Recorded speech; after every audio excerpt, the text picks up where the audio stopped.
2024 है और लोकसभा के चुनाव बिल्कुल नज़दीक है और सबकी नज़रें इस बार फिर से है कि भारत में अगला प्रधानमंत्री कौन बनता है। क्या तीसरी बार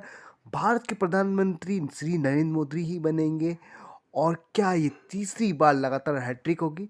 पर एक खास रोचक तथ्य है, हमने देखा है जब प्रधानमंत्री बन जाता है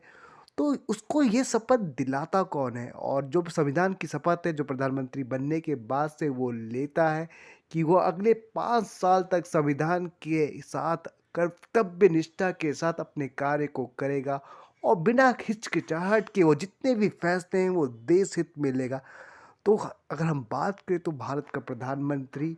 यह करता है राष्ट्रपति द्वारा, और राष्ट्रपति ही वो पहला शख्स होता है जो हमारे देश के प्रथम नागरिक हैं। वो प्रधानमंत्री को शपथ दिलाते हैं और हम ये भी जानते हैं कि हमारे देश का जो प्रथम नागरिक होते हैं वो राष्ट्रपति ही होते हैं। और हमें ये भी पता है कि हमारे संविधान में लिखा है कि अनुच्छेद 52 में कि देश का जो एक राष्ट्रपति होगा उसी तरह हमारे देश का प्रधानमंत्री भी होगा, और उस प्रधानमंत्री को जब हमारे लोकसभाओं में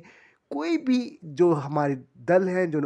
चुनाव लड़ते हैं, चाहे जितनी भी पार्टियां हैं, चाहे हम कांग्रेस की बात कर ले, चाहे भाजपा की बात कर ले, चाहे अन्य पार्टियों की बात कर ले, जब लोकसभा के चुनाव में बहुमत मिल जाती है, जो भी पार्टी जीत जाती है उनमें से जो सबसे लोकप्रिय नेता होता है वही देश का प्रधानमंत्री बनता है। और ये व्यवस्था हमारे साथ कई सालों से चलती आ रही है। जैसे 1947 में हमने देखा था जो सबसे पहले प्रधानमंत्री बने थे वो हमारे जवाहरलाल नेहरू बने थे, और उस समय के जो हमारे राष्ट्रपति थे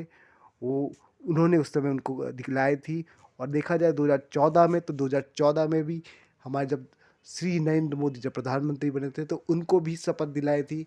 आपके रामनाथ कोविंद ने दिलाई थी। और इस समय जो अगर वो दोबारा प्रधानमंत्री बन जाते हैं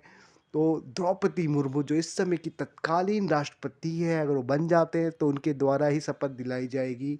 और यह व्यवस्था हमारे संविधान के आर्टिकल 75 में दी गई है कि अगर देश का प्रधानमंत्री बन जाता है तो संविधान की जो शपथ लेता है वो राष्ट्रपति द्वारा ही दिलाई जाती है। और ये काफ़ी एक दिलचस्प है कि जब हम देखते हैं जितने भी हमारे मेजॉरिटीज़ ऑफ पार्लियामेंट के जितने भी हमारे फैसले लेता है वो हमारा प्रधानमंत्री लेता है, लेकिन जब उसको शपथ दिलानी होती है तो वो आपके राष्ट्रपति ही दिलाते हैं।